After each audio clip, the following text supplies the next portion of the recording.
Parfait. Donc, bonjour tout le monde. Merci de votre présence. Point 12.1. Mandater le comité consultatif sur les relations interculturelles de Laval afin qu'il produise 2 avis, l'un sur le profilage racial et l'autre sur le programme d'accès à égalité en emploi. 12.2. Mandater le comité consultatif jeunesse afin qu'il produise un état de situation qu'il recommande à l'administration des activités de rapprochement entre les jeunes lavallois et le service de police de Laval. 14.1. Recommander d'approuver l'acte de cession des lots mentionnés du Cadastre du Québec situé en front de la rue Bertin en faveur du Centre de services scolaires de Laval. J'ai une question, c'est Virginie Dufault. Dans le fond, je voulais connaître l'impact de la loi que le gouvernement a passée. On dit que les lots devraient être payés avant le 15 mai 2022. Ceci dit, on connaît tous ce que la loi sur les commissions scolaires est venue écrire. Donc, j'aimerais savoir, est-ce qu'on a évalué l'impact de ça? C'est quand même 2,1 millions. Madame Dufour, Sébastien Vallée, CLSDS. L'impact a été fait. La présentation qu'on vous a fait en avril, on avait fait mention d'un avis juridique qui avait été fait par nos collègues du service des affaires juridiques. L'ensemble de ce qui prévaut dans l'entente de principe qu'on avait avec le centre de service scolaire est maintenu. Donc, les échanges de terrain, jusqu'à ce jour, sont encore valides et sont valables. Donc, le montant qui est là, le centre de service scolaire ne nous a pas encore confirmé s'il souhaitait le payer comptant ou en terrain. On a de l'intérêt pour un terrain. On a déjà discuté avec le centre de services scolaires, entre autres les terrains relativement au parc école Saint-Maxime. Donc, si vous vous rappelez, là, on a une soulte avec le centre de services scolaires un peu plus élevé encore que ce montant-là, là, en lien avec certains autres échanges qu'on a finalisés, pour lesquels le montant équivalent était pas total. Donc, on est aux alentours de 2,7 millions en soulte avec le centre de services scolaires. Et puis, on est en discussion sur quel terrain pourrait être donné à la ville en échange de ces montants-là. Ça n'a pas d'impact sur la loi 40. Là. L'entrée en vigueur va être bonne pour les nouvelles constructions d'écoles, mais ce qu'on a convenu avec le centre de services scolaires, puisque ce que la juridique nous mentionnait, c'est que les ententes en vigueur étaient toujours valables malgré la force de loi. Parfait, merci. Donc, 14.2, approuver la convention de résiliation de bail en faveur de 9260-0162 Québec Inc. concernant le local 220 situé au 1200 Chemédé. 25.1, recommander au conseil municipal qu'un avis de motion soit donné pour le règlement numéro L12758 décrétant les travaux d'aménagement à la berge et baigneurs, l'OA, et décrétant un emprunt de 4 335 000 à cette fin. 25.2, approuver les procès-verbaux des séances du comité exécutif tenues le mercredi 22 juillet 2020. 25.3, recommander au Conseil qu'un avis de motion soit donné pour le règlement L12765 pour défrayer les honoraires professionnels requis pour la préparation d'études de planification, d'études environnementales, de programmes fonctionnels et techniques, de plans concepts, de plans et devis, ainsi que toute autre expertise connexe préliminaire à l'exécution des projets urbains structurants des édifices publics et décrétant un emprunt de 7 455 000 à cette fin.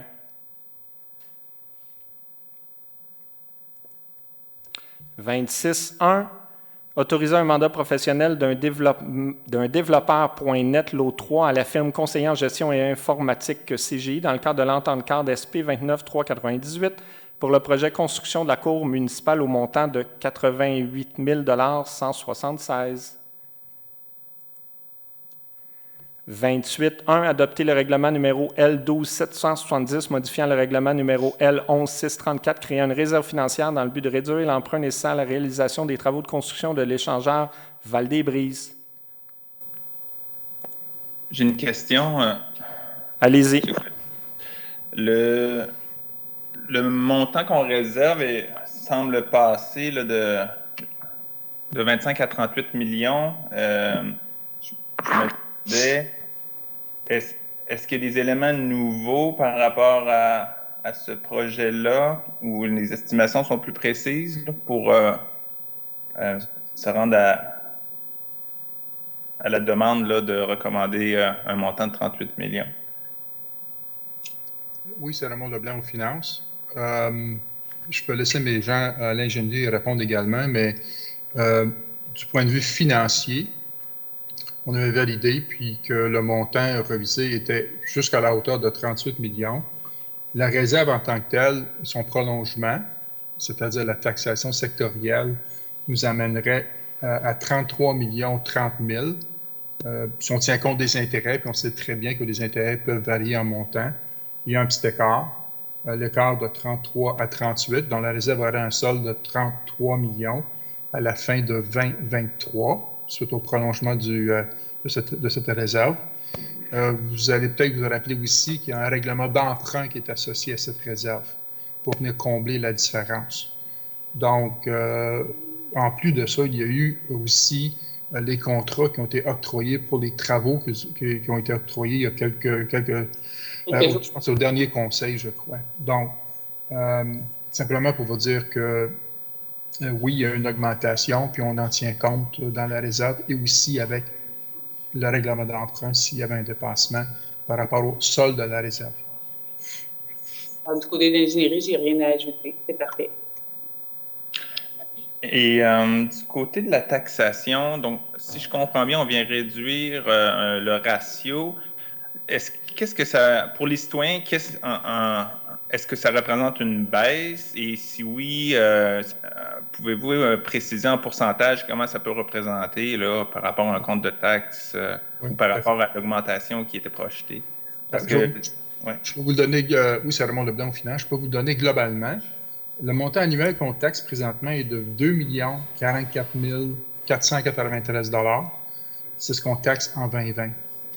Le montant pour les 3 années à venir, individuellement, serait d'un montant annuel de 682 000 $.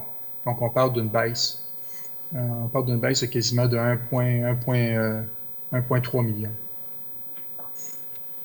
OK.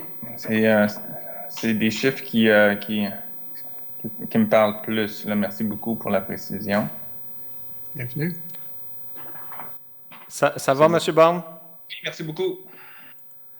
28.2. Recommander au Conseil d'autoriser la procédure référendaire au règlement numéro L12-770, modifiant le règlement numéro L11-634, créant une réserve financière dans le but de réduire l'emprunt nécessaire à la réalisation des travaux de construction de l'échangeur Val-des-Brises. 36.1. Augmenter le contrat SP 27-797 concernant le service de location de photocopieurs multifonction coût-copie. Juste un instant, Benoît, il nous manque 28.3 pour le dépôt du rapport hebdomadaire. Désolé, merci Mme la greffière. Je vous en prie. 28.3. Déposer le rapport hebdomadaire d'information sur les déboursés. Parfait. 36.1. 36.1. Augmenter le contrat SP 27-797 concernant le service de location de photocopieurs multifonction coût-copie. 36.2. Adjuger le contrat SP 29-671 et débuter les travaux de réhabilitation des lots mentionnés de l'ancienne zone industrielle BASF à Saint-François. Autoriser le mandat OSP SP 29-845 de surveillance des travaux par des services professionnels d'ingénieurs conseils. 36.3. Octroyer le contrat INV 3414 concernant le service de formation en santé et sécurité. 36.4. Adjuger le contrat SP 29-889 et débuter les travaux de mesure d'apaisement de la circulation 2020. Autoriser le mandat OSSP 29-377 concernant l'assistance technique par des services professionnels. Autoriser le mandat OSSP 29-845 concernant la surveillance de travaux par des services professionnels et autoriser le mandat OSSP 29-726 concernant le laboratoire. 36.5. Adjuger le contrat SP 29-884 et débuter les travaux de conservation des chaussées phase 11, groupe 5. Autoriser le mandat OSP SP 28-989 de surveillance des travaux par des services professionnels et autoriser le mandat OSSP 29-726 concernant le laboratoire. 36.6. Adjuger le contrat SP 29-978 et débuter les travaux de réhabilitation des infrastructures souterraines sur une partie du boulevard Notre-Dame entre le boulevard Jarry et la 75e avenue dans le cadre du PUS Val-Martin, autoriser le mandat OSSP 29726 concernant le laboratoire.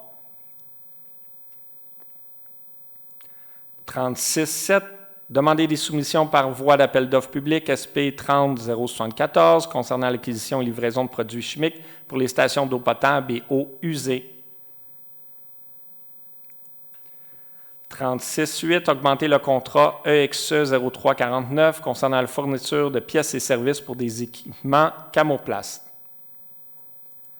36.9. Adjuger le contrat SP 29-876, débuter les travaux d'égout, d'aqueduc et de drainage, ainsi que des travaux de préliminaires de rue, de pavage, de trottoir, de bordure et d'éclairage et prolongement du réseau d'égouts sanitaires sur différentes rues et l'eau du cadastre du Québec, autoriser le mandat OSSP 29-845 de surveillance des travaux par des services professionnels et autoriser le mandat OSSP 29-726 concernant le laboratoire.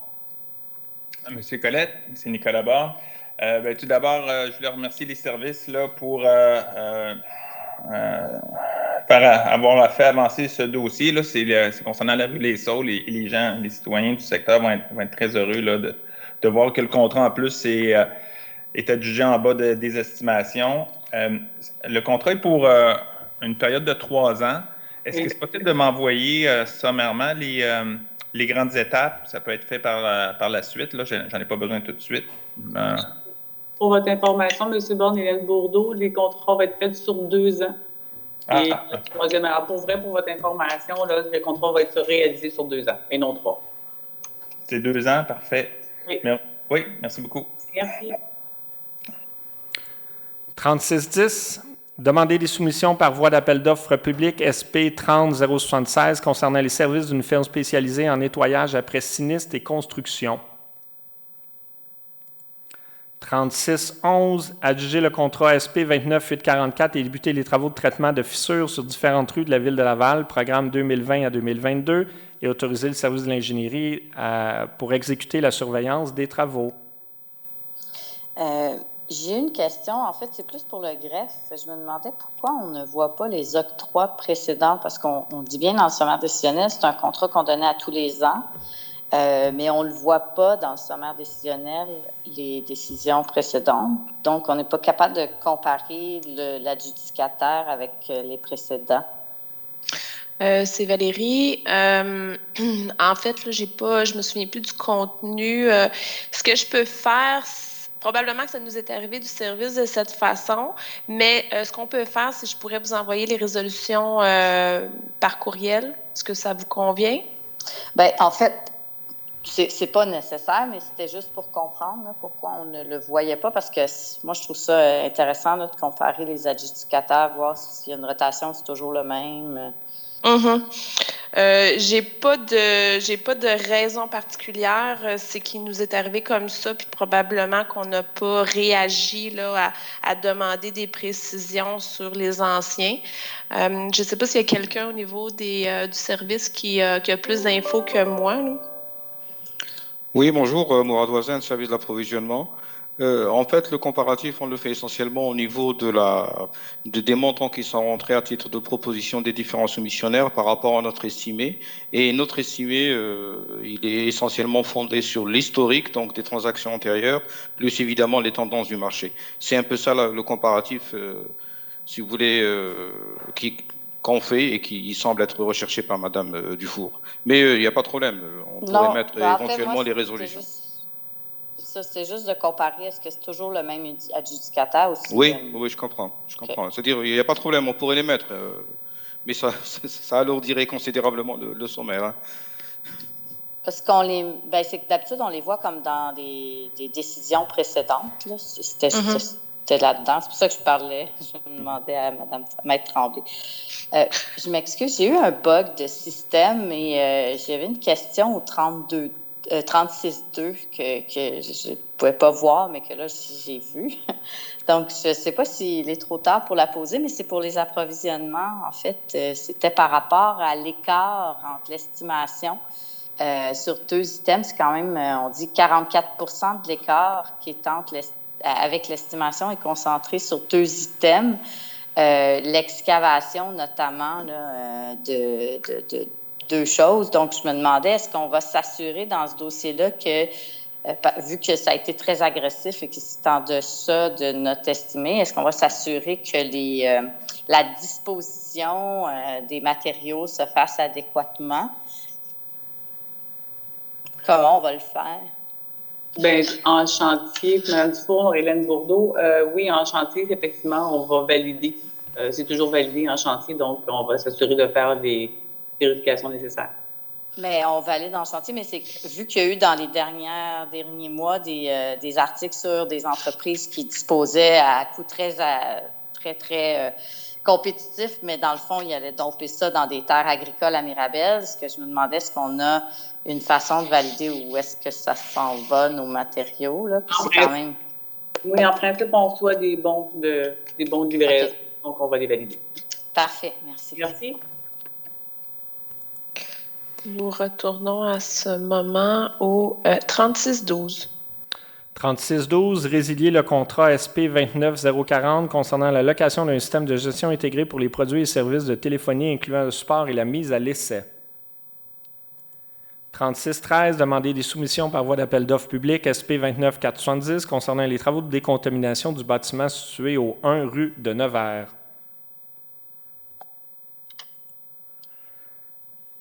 43.1. Accepter la demande de dérogation mineure DM 2020-12 située au 1755 avenue de la Mauricie.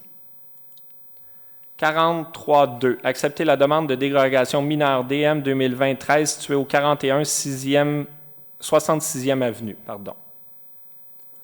43.3. Accepter la demande de dérogation mineure DM 2020-11 située au 815-817 rue Lippmann. 43.4. Accepter la demande de dérogation mineure 2M 2020-15 située au 710 rang Saint-Antoine. 43.5. Accepter la demande de dérogation mineure DM 2020-17 située au 275 rue de la Reine. J'avais une question pour ce dossier-là, si vous me permettez. Dans le sommaire décisionnel, attendez que je le retrouve, oui, on parle d'une dérogation et on dit que, bon, elle est acceptée parce que elle constitue un écart de 0,55 mètres correspondant à une différence seulement de 8,80 par rapport à la norme. Moi, je me posais la question de quelle norme on parle. Est-ce que cette dérogation-là rentre dans le PIA? Bonjour, c'est Nathalie Martin du service de l'urbanisme. Non, quand on dit que c'est une dérogation d'un certain pourcentage par rapport à la norme, c'est souvent par rapport à des normes de marge ou des choses comme ça. C'est jamais par rapport à une norme de PIA. Le PIA, il n'y a pas de dérogation mineure pour un PIA. C'est vraiment par rapport au règlement de zonage. OK. Je pose la question parce que je sais que les voisins d'à côté, au 281 rue de la Reine, ont aussi une dérogation par rapport à un écart, eux aussi. Et là, ils me posaient la question par rapport à ça. Et là, on se demandait comment a été monté le dossier et si c'était basé sur le PIA, parce que semble-t-il qu'il y a un PIA dans le quartier des abeilles. Mais le PIA, il n'est pas adopté. Il va être dans le prochain règlement d'urbanisme. Non, c'est une dérogation mineure, ça n'a jamais rapport à un PIA. Ça a toujours rapport au règlement de zonage en vigueur. OK, parfait. Merci. De rien. 43.6. 43.6. Accepter la demande de dérogation mineure DM 2020-19 située au 91 rue d'Édimbourg. 43.7. Accepter la demande de dérogation mineure DM 2020-20 située au 254 avenue Brien. 43.8. Accepter la demande de dérogation mineure DM 2020-27 située au 1945 rue Maurice-Gauvin. 43.9. Approuver en guise de contribution pour fin de parc le prélèvement de superficie de terrain de banque de parc ainsi que la cession de l'eau pour fin de voies de circulation et de bassins de rétention relativement à la demande de permis de lotissement PL 2018-126. Oui, bonjour. J'ai quelques questions ici. Il s'agit d'un secteur que, selon la trame verte et bleue, est quand même faible en parc et qu'il faudrait compenser éventuellement. Puis on voit que les terrains cédés en frais de parc ne sont pas du tout dans ce secteur-là. Donc, je me demandais si on avait regardé cet aspect-là là, du manque de parcs dans le secteur, puis s'il y avait eu possibilité peut-être de prendre directement dans le projet certains terrains. Bonjour, c'est Nathalie à nouveau. À ma connaissance, je dirais que non, parce que le concept de la trame verte et bleue, on commence à travailler dessus, puis les équipes ont été mises en place tout récemment là, pour travailler ensemble. Je peux le vérifier si vous voulez que je le vérifie, mais à ma connaissance, non. Quand on regarde pour les frais de parc, il y a d'autres données qu'on regarde, mais celle-là, je ne suis pas sûre qu'elle a été regardée. Si vous voulez, je peux vérifier auprès de la personne qui a analysé le dossier puis vous revenir. Oui, je pense que ça vaut la peine peut-être de surseoir le temps qu'on ait cette information-là. Puis aussi, une autre question, là, le lot, il y a un lot qui avait une bâtisse qui servait d'entreposage pour le projet et elle devait être démolie là, avec le prolongement de la rue. Là. Ça c'est une requête récurrente là, qui venait, mais dans les plans qu'on voit ici, là, elle est toujours sur les plans, que je peux vous donner le lot, puis peut-être chercher cette info-là aussi. Là. C'est le lot 1 720 126. 126, d'accord. Je vais vérifier. Qu'est-ce que vous voulez que je vérifie par rapport à ce lot-là, si le bâtiment a été démoli? Oui, parce que dans le plan cadastral, on voit vraiment le lot, il reste là. C'est comme s'il embarquait par-dessus la rue. C'est un peu étrange. OK, je vais vérifier si ça a été démoli. Puis la trame verte et bleue. Puis pourquoi le cadastre, pourquoi la rue n'est pas... tu sais, quand on fait le plan cadastral, pourquoi la rue n'est pas entière là, à cet endroit-là? OK, parfait. Je vais vous revenir aujourd'hui. Merci. Parfait, on le reporte. 4310. 4310, accepter la demande de dérogation mineure DM 2020-26 située au 247 avenue des Terrasses. 4311, accepter la demande de dérogation mineure DM 2020-21 située sur le boulevard Le Corbusier. 4312, accepter la demande de dérogation mineure DM 2020-29 située au 562-566 rue Lauzon. 4313, approuver la somme à être versée en guise de contribution pour fin de parc relativement à la demande de permis de lotissement PL 2020-24. 4314, recommander au Conseil de nommer le centre communautaire situé au 455 rue de Lausanne sur une partie du lot 3 850 893 du cadastre du Québec. 4315, recommander au Conseil de nommer l'installation d'athlétistes dans le parc école de l'Odyssée des jeunes situé derrière le 4100 rue Cyril Delage sur une partie du lot 3 522 953 du cadastre du Québec. 40... Juste une question, commentaire, plus au 4314, concernant M. Martin-Beau, que je n'ai pas eu le plaisir de connaître. Est-ce que c'est possible pour la présentation qui va être faite au conseil municipal? Moi, je trouvais qu'il y avait pas beaucoup d'informations là, sur M.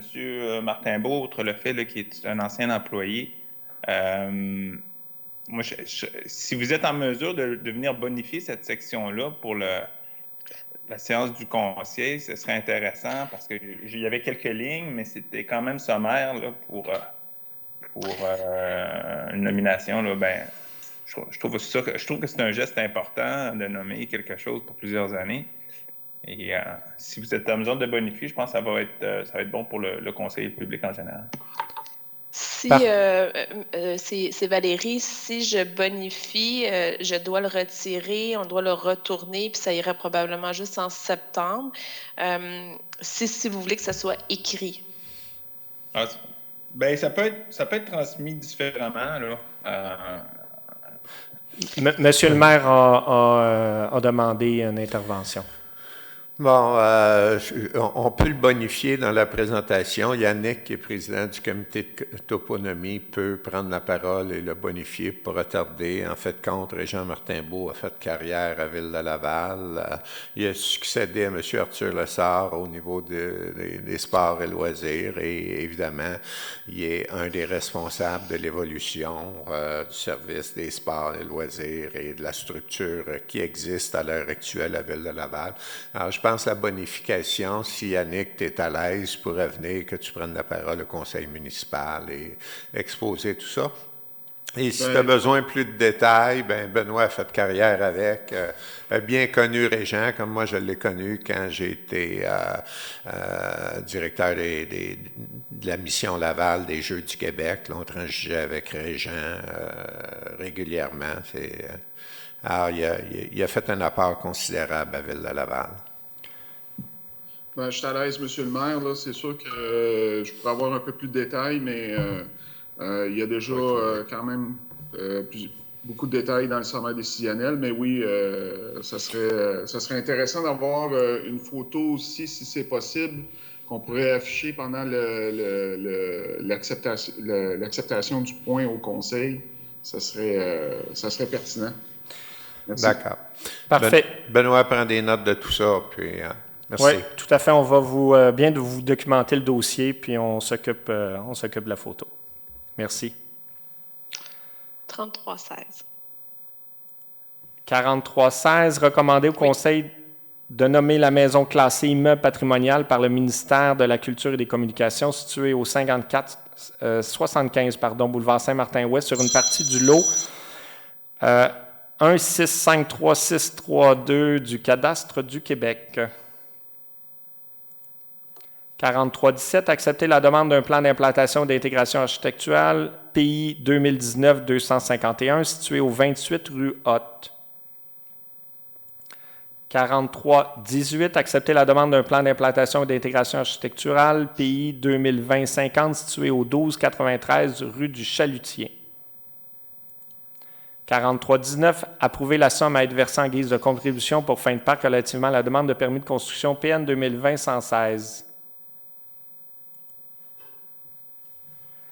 43-20, prendre acte du document, demande et engagement et tolérer les aménagements proposés en vertu du projet pilote visant l'assouplissement temporaire des règles administratives relatives à l'application de la réglementation par la Ville de Laval dans le contexte des mesures de distanciation physique en vigueur dans le cadre de la pandémie de la COVID-19.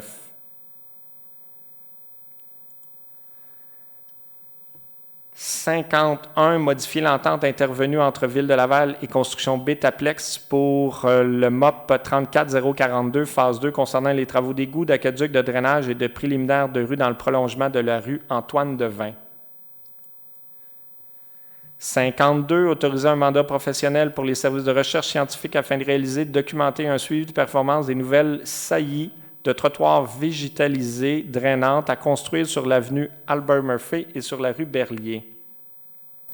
J'ai une question. Je voulais savoir, est-ce que cette étude implique de prendre des travaux, prendre des mesures avant la réalisation des travaux? Oui, donc avec l'INRS, le mandat est de regarder comment va fonctionner, comment va améliorer les saillies de trottoirs drainantes. Et il va nous aider aussi à être capable d'élaborer nos futurs plans et devis pour avoir des bonnes performances pour les eaux de ruissellement. Donc, parce que de mémoire, les travaux devaient se réaliser cette année. Est-ce que je comprends que ce sera plutôt l'an prochain ou il n'est pas trop tard pour prendre ces mesures-là et faire les travaux cette année? Je vais revalider les travaux sont prévus quand présentement ce mandat de recherche. Les plans et devis ne sont... Moi, je ne pense pas que les travaux soient cette année. Laissez-moi vérifier. Mais... Madame Bourdeau, si je peux me permettre, avec Erichi, il y en avait quelques-uns qu'on s'en allait faire cette année à Madame Dufour, qui ne seront pas documentés de cette manière, mais qu'on va les faire pareil. L'année prochaine, quand on va venir faire la grande partie, dès le début, ils vont être dans le monitoring. OK, parfait. Merci. On pourra valider les emplacements cette année pour vous informer. Excellent, merci beaucoup. 53. Prendre acte du rapport de reddition de comptes et autoriser des crédits supplémentaires au contrat SP 29-167 en lien avec les travaux de réhabilitation des infrastructures urbaines sur différentes rues de la Ville de Laval, lot 15. 54, prendre acte du rapport de reddition de comptes et autoriser des crédits supplémentaires au contrat SP 29-444 pour les travaux de pavage de trottoirs d'éclairage de rue par distribution souterraine dans le prolongement de la rue Jean-Paul Sartre. 55, autoriser des crédits d'honoraires supplémentaires au mandat OSSP 29-124, réquisition C23009 pour les services professionnels d'une firme de laboratoire en sol pour le contrôle qualitatif des matériaux, en lien avec les travaux de réhabilitation des infrastructures urbaines sur différentes rues de la Ville de Laval, lot 16, groupe 1. 56, autoriser des crédits pour les honoraires supplémentaires au mandat OSSP 28-716 pour les services professionnels de surveillance en lien avec le contrat SP 29-317 pour les travaux d'égouts sanitaires, d'aqueducs, de drainage, d'aménagement extérieur, d'éclairage, d'électricité, de contrôle pour l'implantation d'un poste de réception de bout de fosse septique à la station d'épuration La Pinière. 57, autoriser un mandat professionnel OSSP 29-585 concernant la réquisition ING 007 pour l'étude d'optimisation des mesures compensatoires aux ouvrages de Survest, Sainte-Rose et Auteuil.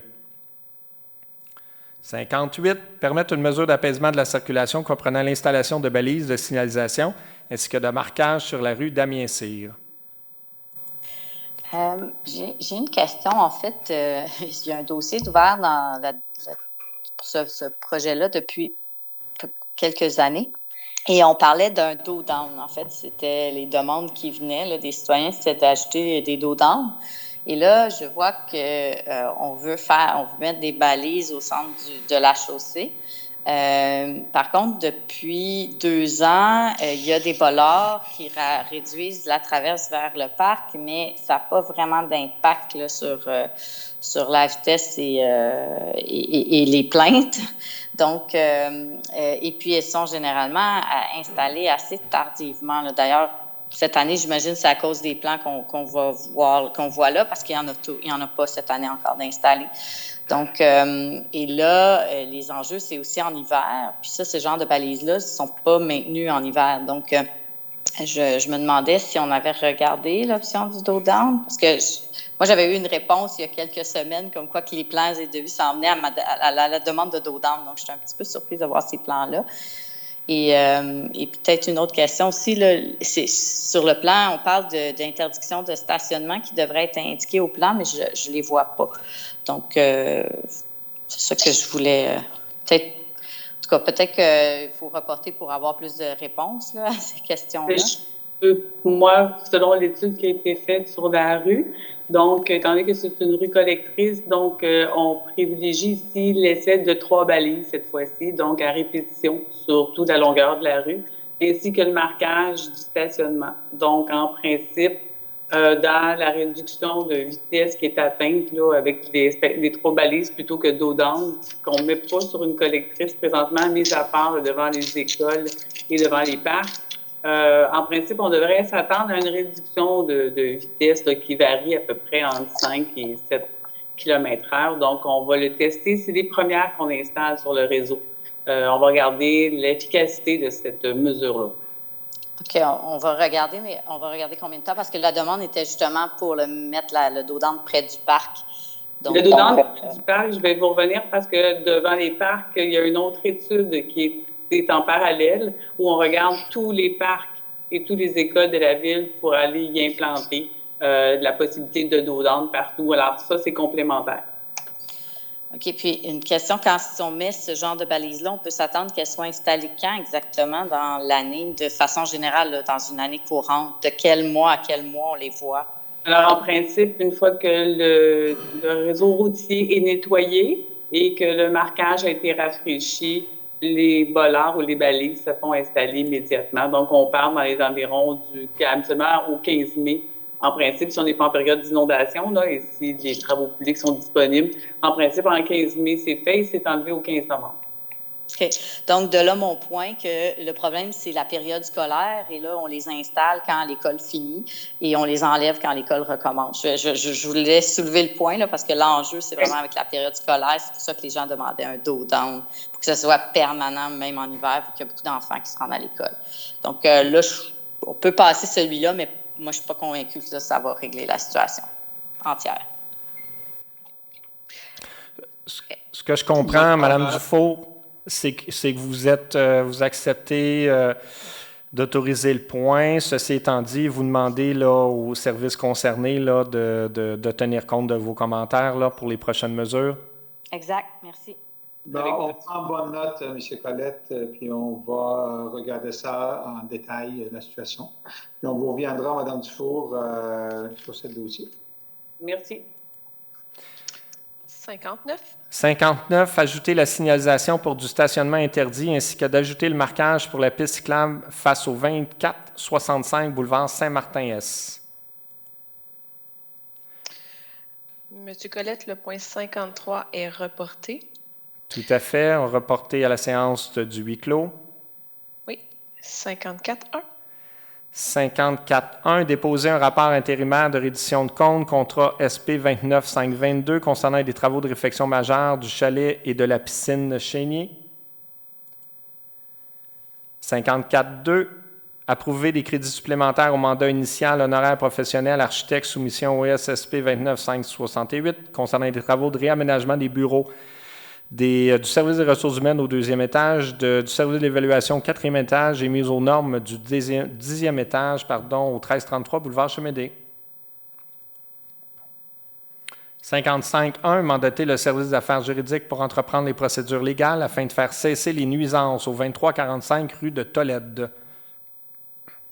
55.2 est reporté. À la séance du huis clos. 61. 61, approuver le protocole d'entente à intervenir entre la Ville de Laval et le Centre communautaire Val-Martin concernant le versement d'une subvention de 152 027 $ pour la réalisation du projet SACLIC 2020-2023 dans le cadre du Fonds Place du Souvenir. 62, approuver les protocoles d'entente à intervenir au montant de 22 650 entre la Ville de Laval, la Société de Saint-Vincent-de-Paul de Montréal et le Centre de bénévolat et Moisson-Laval pour accroître le soutien aux familles vulnérables pour la rentrée scolaire 2020 dans le contexte de la COVID-19, et ça dans le cadre du Fonds Place du Souvenir. 63, approuver le protocole d'entente à intervenir entre la Ville de Laval et les services du Chaboté de Laval concernant le versement d'une subvention de 25 000 $ pour la réalisation du projet Camp de jour estival 2020. Ce qui complète notre agenda de ce matin, M. Colette.